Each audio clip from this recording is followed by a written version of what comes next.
I woke up to a miracle today. Triggers fade as I find my way. No judgment to lead astray. In this peaceful state I'll stay. Welcome to our exploration, where we look into material you've chosen, and today that's lesson 246 from the course. This one, lesson 246, it really makes an immediate impact, sets out a core principle right away. It certainly does. And just before we get into the lesson text, a quick note for September, we're shifting from our usual poll to open-ended questions. That's right. We'd love for you to share your responses maybe in the comments section or find us on social media. We're at the World Harmony Project. Or you can always send an email to ACIM@theworldharmonyproject.org. Seriously, we really appreciate hearing from you all. Okay, so let's dive into the lesson itself. Lesson 246. I'll read the first paragraph. Lesson 246. To love my Father is to love his Son. Let me not think that I can find the way to God if I have hatred in my heart. Let me not try to hurt God's Son and think that I can know his Father or myself.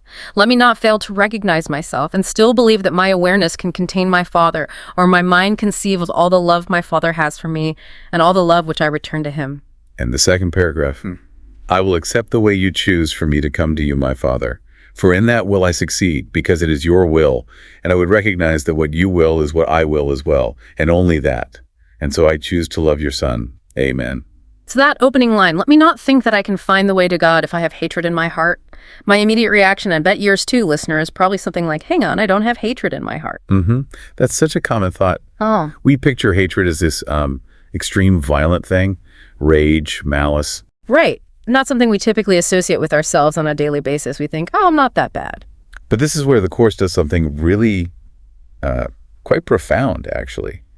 It takes all those things we might just call negative thinking or minor judgments. Like being a bit irritated or feeling slightly annoyed. Yeah, exactly those things. And it just labels them all as hatred. No shades of gray, no room to maneuver. That feels stark. But I can see how it works. If it just said, don't be mildly irritated, we'd brush it off. We absolutely would. We'd rationalize it. Oh, it's just a small thing, or everyone feels that way sometimes. But hatred, that word makes you stop. It really does cut through the excuses. It forces you to look at any choice that isn't love as fundamentally a choice against who you really are. So those everyday examples, maybe rolling your eyes when someone's talking, or feeling a little bit smug because you think you know better. Or the classic, getting annoyed at the person driving slowly in front of you. Definitely. And also, that harsh inner critic, the voice that beats you up for mistakes, that counts too. This definition of hatred is much broader, much more ordinary than we usually think. And the wording later on, let me not try to hurt God's Son. Notice the singular son, not sons or brothers or other people. That's crucial. Using brothers or others inherently implies separation. There's me and there are them, but God's Son, singular, that points to our shared unified identity. So attacking anyone, judging anyone, is literally attacking yourself, because we are that one Son. There's no other to attack, spiritually speaking. Then the lesson takes it deeper. Let me not fail to recognize myself and still believe that my awareness can contain my Father. There's a paradox there, isn't there? A really powerful one. It's saying, don't fail to see your true, vast, non-separate self, while also thinking that your little limited individual mind could possibly grasp or hold the infinite love of God. It's like trying to fit the entire ocean into a teacup.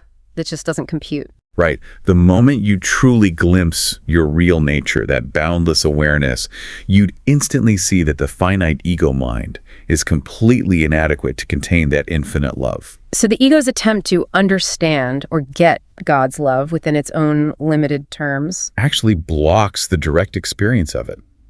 True recognition comes when we let go of trying to contain the infinite within the finite. And did you notice the shift in the lesson's tone? The first paragraph is full of requests. Let me not think, let me not try. Sounds like the ego asking for help, acknowledging its confusion. But then the second paragraph shifts completely. It's all declarations. I will accept, I will succeed, I would recognize, and so I choose. That shift perfectly mirrors the journey the Course outlines, moving from that uncertain ego mind seeking guidance to the empowered self, making choices from a place of knowing, of certainty. The prayer itself becomes a demonstration of that transformation. It really does. It embodies the shift it describes. This connects so well with the whole theme in the Course about what is the world.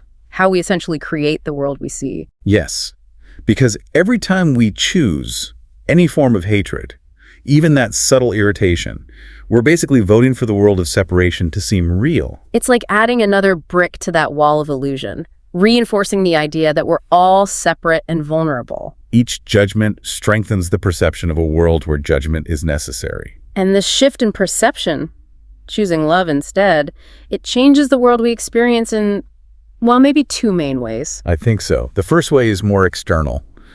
Sometimes you go somewhere and you think, wow, everyone here is so friendly. Right, and that's lovely. People are making individual choices for kindness, and it creates a nice atmosphere. It's pleasant, for sure.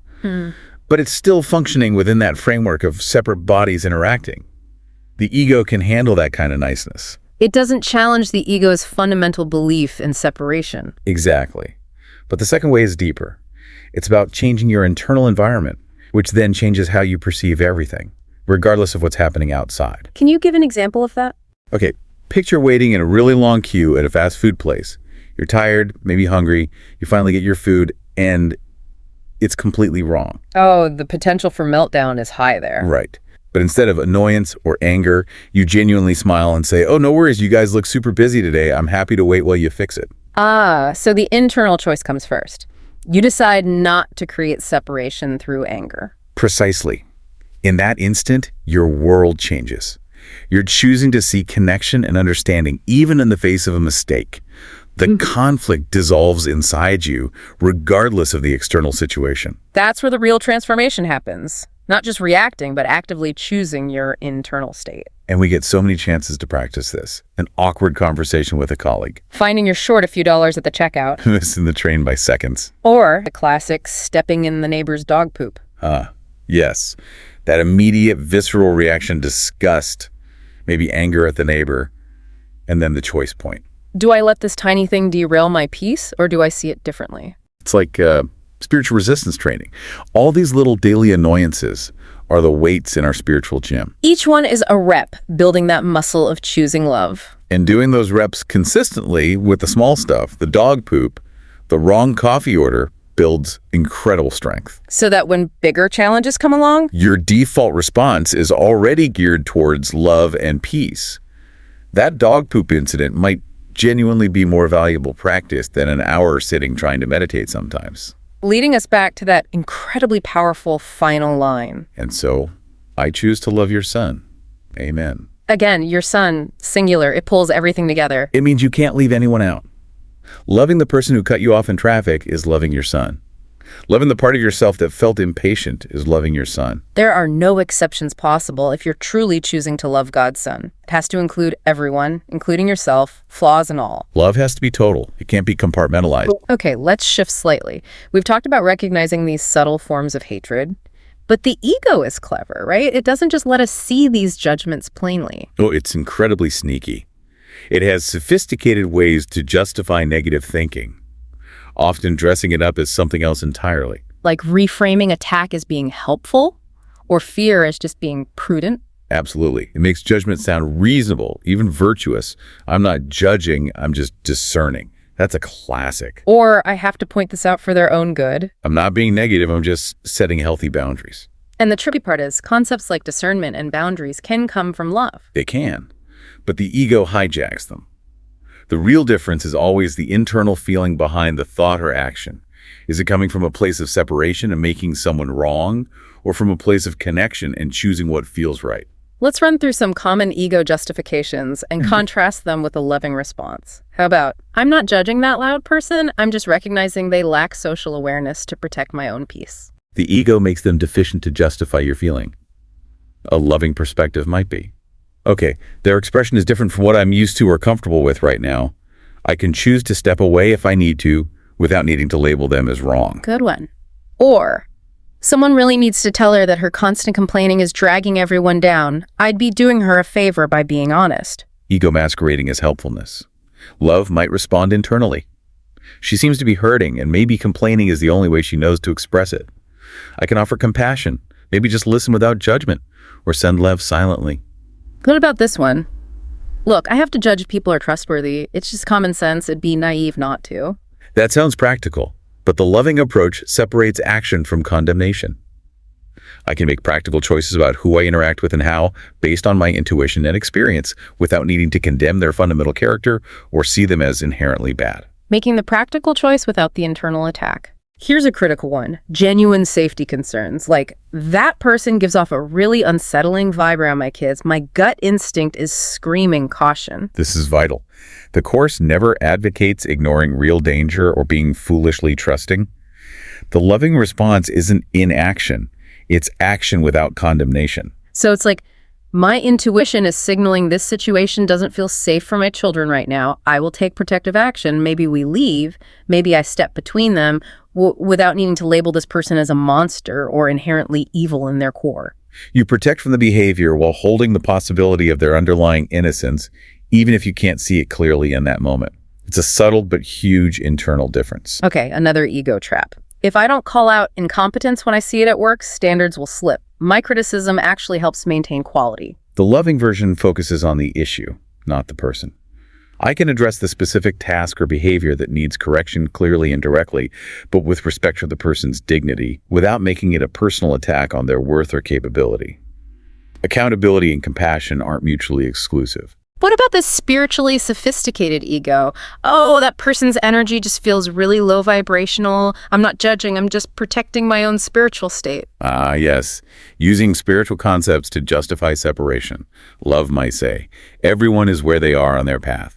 I can choose interactions that feel supportive and peaceful for me right now, while still holding everyone, regardless of their vibration, in a space of love and acceptance within my mind. It seems the pattern is always the same, isn't it? It really is. The ego finds a reason to make the other wrong, flawed, or separate, to justify our reaction or choice. While love allows for the exact same practical actions, stepping away, giving feedback, setting a boundary, but does it from a place of internal peace and connection, without the attack. It's always about that internal shift. So that brings us to our question for you listening today. Can you catch yourself using one of these clever ego justifications this week? Maybe notice when you feel that irritation or judgment bubbling up. And then ask yourself, what would it look like to make the same practical choice, if one is needed, but from that place of love, recognizing the shared identity of God's Son instead of from separation? We'd genuinely love to hear about your spiritual CrossFit moments, those everyday practice opportunities. Thank you for joining this exploration today. Just remember, every single choice you make for love over separation, however small it seems, is a powerful choice for reality over illusion. It truly matters. We look forward to exploring Lesson 24/7 with you tomorrow.